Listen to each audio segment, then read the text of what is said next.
मशाल मशाल नमस्कार, मशाल में आप सबका स्वागत है। जुर्म के खिलाफ मशाल की मुहिम रंग लाई है। मशाल लाखों लोगों को जागरूक करने का प्रयास कर रहा है। मशाल कामना करता है कि आप सभी सावधान रहें, सुरक्षित रहें, जागरूक रहें।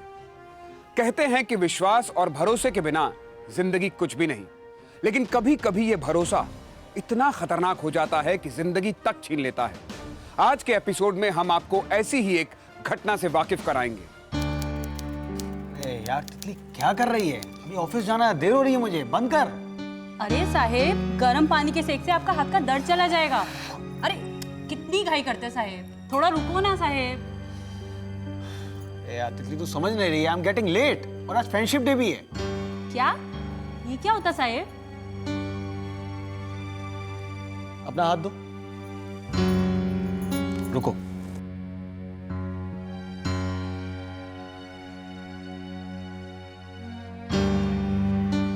आज के दिन अपने सारे फ्रेंड्स को ये फ्रेंडशिप डे बैंड बांधा जाता है, समझी?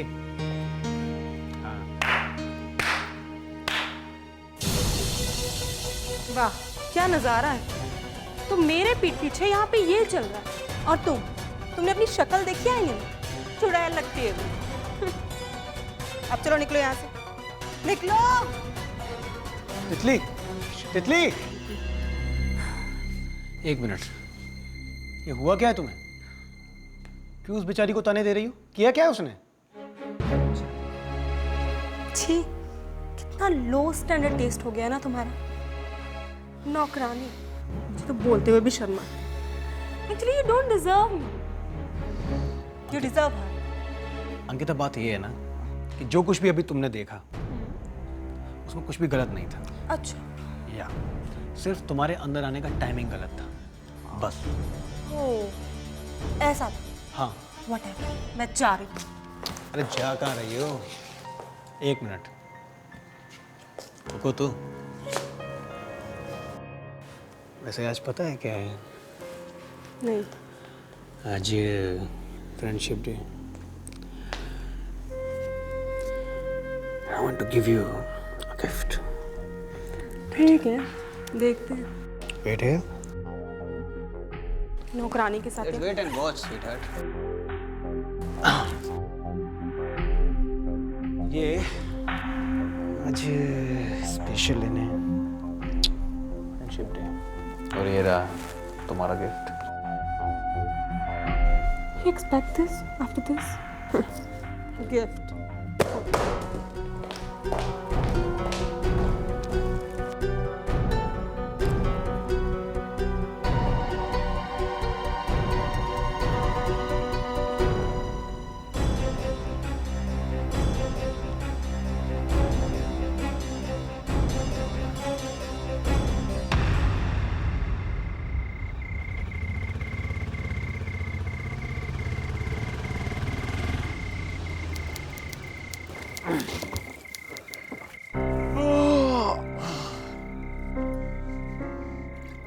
क्या बात है यार शंकर, तुमने तो बड़ी अच्छी अच्छी जगह देख रखी है। अरे वाकई में यार, इट्स ब्यूटीफुल, बहुत सुंदर है कि नहीं? बैठ बैठ। मालूम।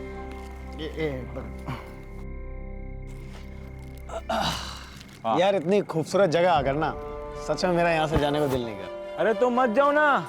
क्या बात कर रहा है?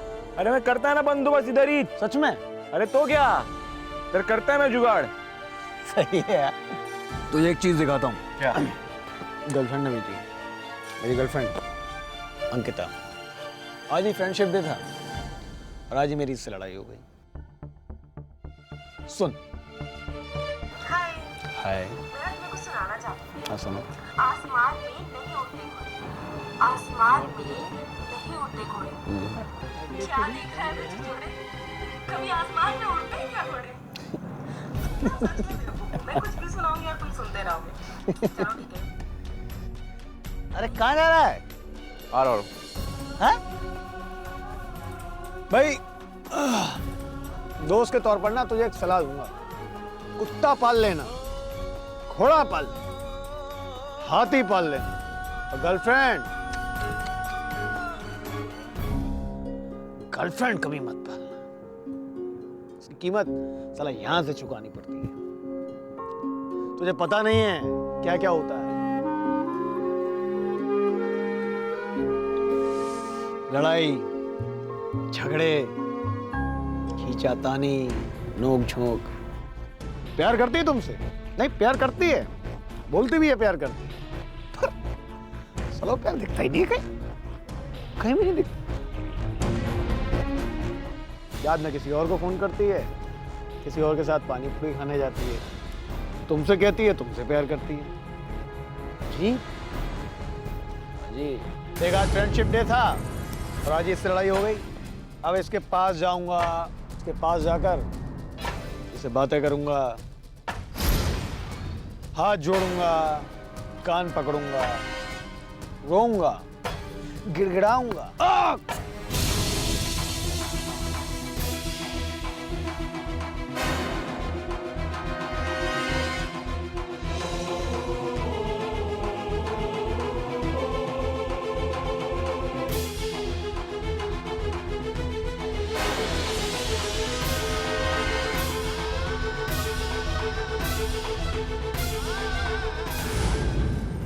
रोहन एक प्राइवेट सेक्टर में एम्प्लॉय था।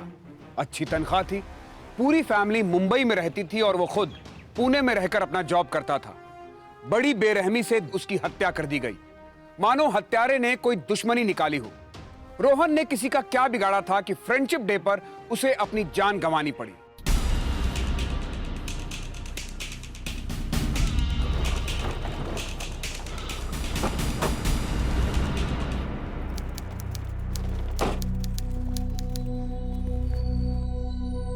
सर,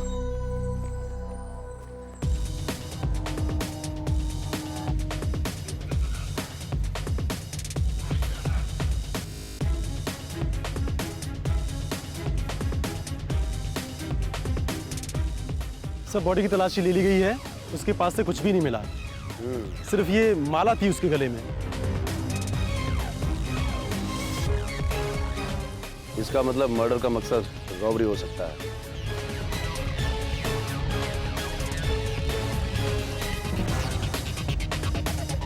सर अक्सर लोग इधर पिकनिक मनाने आते हैं और कल तो फ्रेंडशिप डे भी था। अक्सर लोग यहाँ ऐसी अनजान जगहों पर पिकनिक मनाने के लिए आते हैं और इस तरह की घटना का शिकार हो जाते हैं।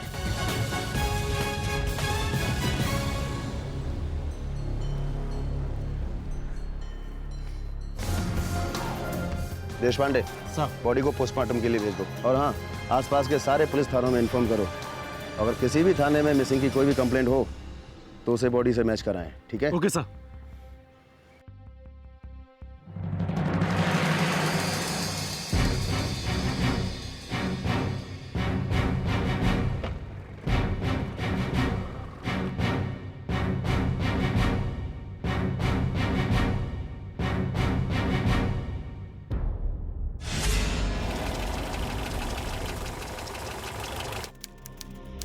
फ्रेंडशिप डे के दिन से रोहन का कोई पता नहीं है। उस दिन से उसने मुझे भी कॉल नहीं किया और उसका फ़ोन भी नहीं लग रहा है। पता नहीं उस दिन से वो कहाँ है, कैसा है, किस हाल में है। आप लोगों के पास रोहन की कोई फोटोग्राफ्स है? हाँ साहब, मेरे पास है। ये रोहन का फोन साहब। 3 दिन से इसका फ़ोन बंद पड़ा है। सबको पता किया है, सबको फ़ोन किया है, पर किसी को कुछ पता ही नहीं है कि वो कहाँ है, किधर है। मुझे तो समझ नहीं आ रहा है कि कहाँ रह गया मेरा बेटा। आज सुबह ही हम लोग मुंबई से पुणे आए हैं यहाँ। हाँ, आप ही साहब ढूंढ के निकालिए मेरे बच्चे को। मेरे बच्चे कहाँ रह गया पता नहीं। देखिए, आप धीरज रखिए, आप थोड़ा धीरज रखिए। अगले संडे ना रोहन घर आने वाला था मुझसे मिलने के लिए, पर पता नहीं क्या हो गया मेरे बच्चे को। कुछ ऊंच नीच तो नहीं हो गई? दिल बैठा जा रहा है मेरा। मेरे बच्चे के साथ कुछ हो तो नहीं क्या? दिल घबरा रहा है साहब मेरा। कुछ कीजिए मेरे बच्चे। देखिए, आप लोग हिम्मत से काम लीजिए, हिम्मत से काम लीजिए। आप लोग पूना के बाहर एक पिकनिक स्पॉट पे एक डेड बॉडी मिली है। लेकिन उसका चेहरा पहचानने के लायक नहीं है। नहीं सर, पिकनिक का रोहन को कोई शौक नहीं था। उसे तो आउटिंग भी पसंद नहीं थी और पिकनिक के नाम से तो वो बहुत घबराता था सर। बॉडी रोहन की नहीं हो सकती। देखिए, फिर भी मैं चाहता हूं कि आप लोग उस डेड बॉडी को एक नजर देख लें। आइए मेरे साथ। वो रोहन नहीं हो सकता साहब। माँ वो रोहन नहीं है। वो सिर्फ तसल्ली करना चाहते हैं। आप चलिए।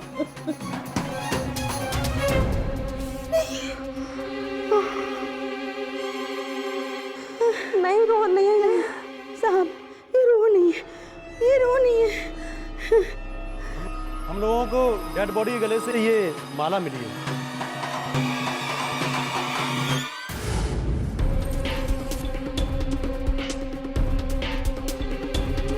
ये माला, ये तो रोहन नहीं है। मैंने इसे दिया था। नहीं, मैंने दिया था इसे।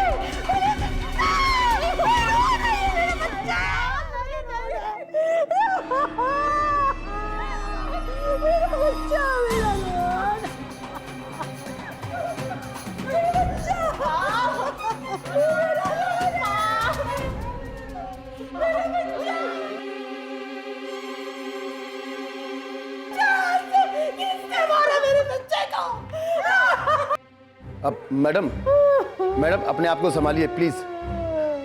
प्लीज संभालिए अपने आप को। आप धीरे से काम लीजिए और आइए मेरे साथ।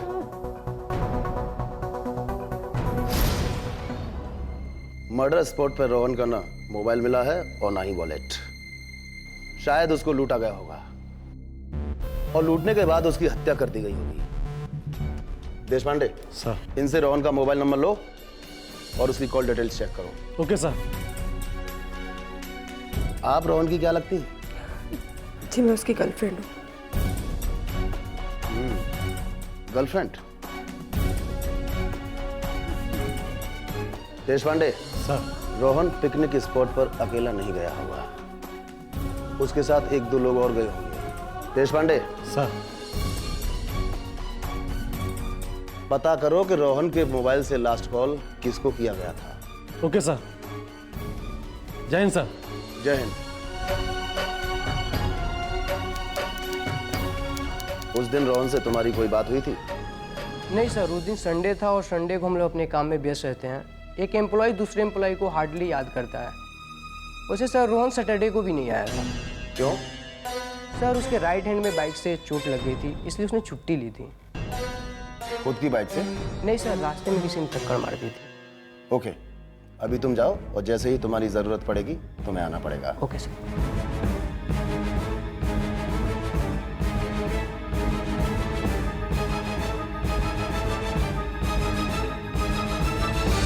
तो मुझे जब तुमसे प्यार हुआ ना, तब से सब बदल गया। क्या तो मैं तुम्हारी नौकरानी हूँ यार।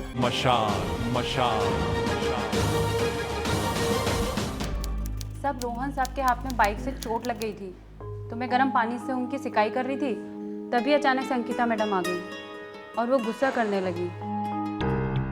उन्होंने देख लिया था साहब, तो वो कुछ गलत समझ बैठी साहब। अच्छा। फिर मैं अपने काम पे चली गई साहब। अगले दिन आई तो दरवाजे पे लॉक लगा था, दूसरी चाबी थी मेरे पास।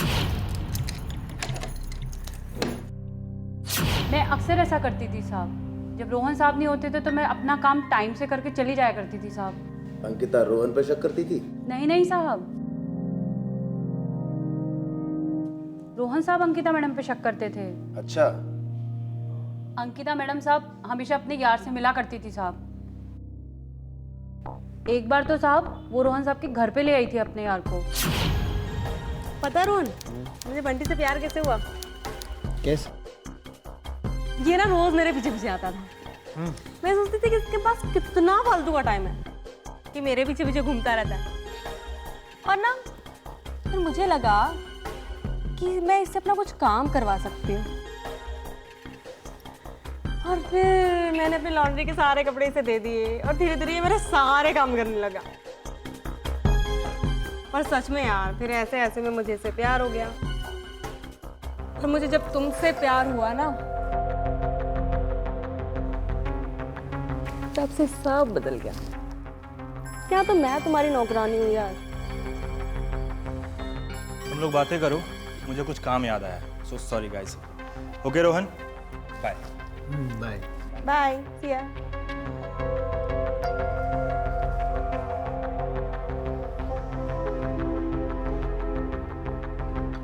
हे, क्या हुआ? ये तुम्हारा एक्स बॉयफ्रेंड है ना? हाँ। तो तुम इसको यहाँ पर लेकर क्यों आई? और वैसे भी जब मैं तुम्हारी लाइफ में हूँ तो ये यहाँ पर क्या कर रहा है? हे, jealous हाँ? आई एम जेलस, क्योंकि मुझे ऐसा लगता है ना कि तुम इसको अभी तक भूले नहीं हो। तो एक काम करो, तुम मुझे भूल जाओ। Bye. Hey, how can you say like that? तुम्हारी हिम्मत कैसे हुई ऐसा बोलने की? You knew it very well कि बंटी सिर्फ मेरा दोस्त है, हमारे बीच में ऐसा कुछ नहीं। मैंने तुम्हें कितनी बार समझाया है रोहन, पर तुम्हें ना समझ में नहीं आती मेरी बात। लाख बार समझाने के बाद भी तुम्हें लगता है कि बंटी मेरा एक्स नहीं, स्टिल मेरा बॉयफ्रेंड है। हाँ, मुझे ऐसा लगता है, क्योंकि मुझे लगता है कि तुम मेरे प्यार को अभी तक शायद समझ नहीं पाई। तो ठीक है, if you want to go, come on go, get lost. How cheap. Okay, fine. I think I should go. And हाँ, bye forever. अंकिता, हे, सुनो तो। Shut up, okay? Ankita, Ankita, अरे आई एम सॉरी यार। बंटी को लेके सब उनके बीच में हमेशा झगड़ा होता रहता था। देश पांडे, इस अंकिता पर नजर रखो। सर। और हाँ, और कौन कौन था रोहन की लाइफ में? सब बाहर का तो पता नहीं, एक शंकर पुतिया आता था साहब। शंकर पुतिया? ये शंकर पुतिया कौन है? सब रिक्शा चलाता है साहब। रोहन साहब हमेशा उसी के साथ ऑफिस जाते थे, और कभी अगर उन्हें बीच में कहीं जाना होता था तो भी उसी को फोन करके बुलाते थे साहब। वो कहाँ रहता है? चाणक्य नगर की चौल में रहता है साहब। और तुम कहाँ रहती हो? मैं भी वहीं रहती है साहब। ठीक है, अब तुम जा सकती हो, और जब भी तुम्हारी जरूरत पड़ेगी तुम्हें आना पड़ेगा। ओके? ठीक है साहब।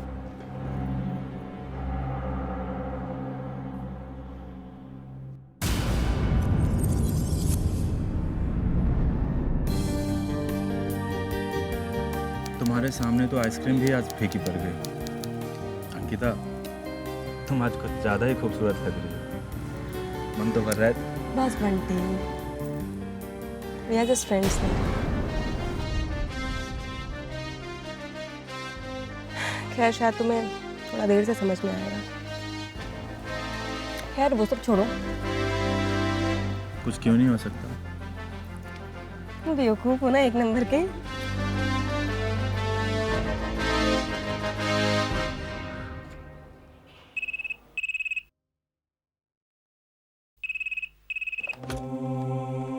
हेलो सर, मैं देश पांडे। बोलो देश पांडे। सर, वो अंकिता को मैं पार्क में देखा अपने एक्स बॉयफ्रेंड बंटी के साथ। वो दोनों आइसक्रीम खा रहे थे, और सर वो दोनों बहुत खुश नजर आ रहे थे। दिन फ्रेंडशिप डे का हो, जगह पिकनिक स्पॉट हो, ऐसे में गर्लफ्रेंड साथ न हो, ये हो नहीं सकता देश पांडे। अंकिता शायद हम सबकी आंखों में धूल झोंक रही है। नजर टिकाए रखो उस पर। Okay sir. हम अभी आते हैं।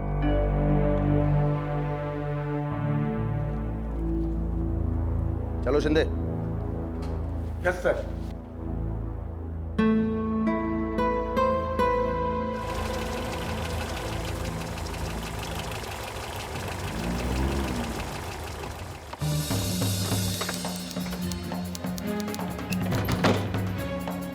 पता करो, देखो आसपास, पूछो। सुनो। हाँ सर। ये शंकर पुतिया कहाँ रहता है? आगे वाले चावल लेक में रहता है सर। इधर? हाँ सर। आ जाओ इधर, इधर।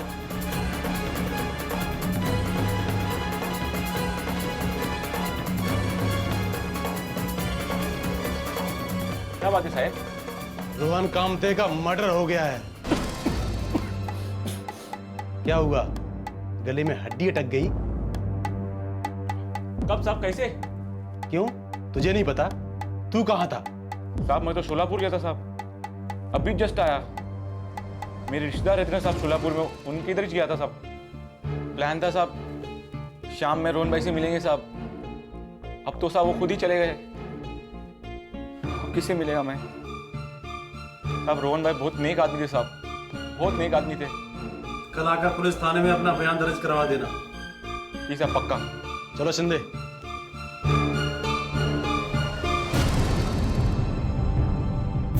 सर, रोहन के अकाउंट में 45 लाख रुपए हैं और पिछले 5 दिनों में उसके अकाउंट से 2.5 लाख रुपए निकाले गए। तकरीबन हर दिन 50,000 रुपए। मशाल मशाल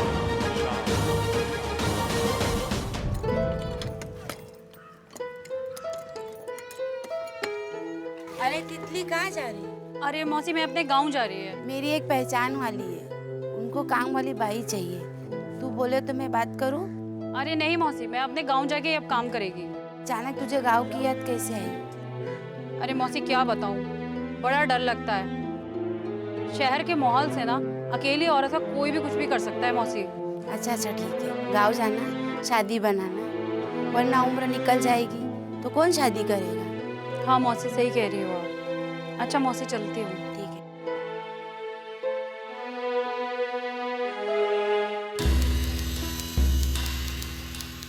जय हिंद साहब। जय हिंद। बैठो देशपांडे। सर, ये रोहन के अकाउंट्स की बैंक डिटेल्स हैं।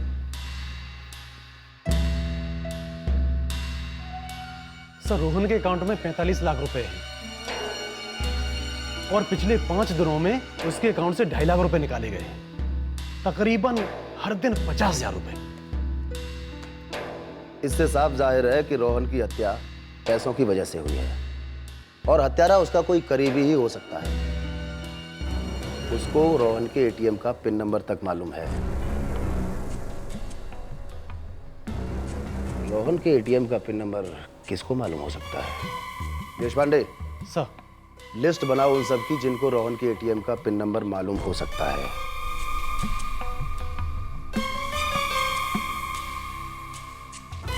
सर, अंकिता को एटीएम का पिन नंबर मालूम हो सकता है और तितली को। सर, तितली के पास रोहन की फ्लैट की एक्स्ट्रा चाबी भी रहती थी और रोहन उस पर कुछ ज्यादा ही भरोसा करता था। देशपांडे सर, इस लिस्ट में एक और नाम ऐड कर लो। वो किसका सर?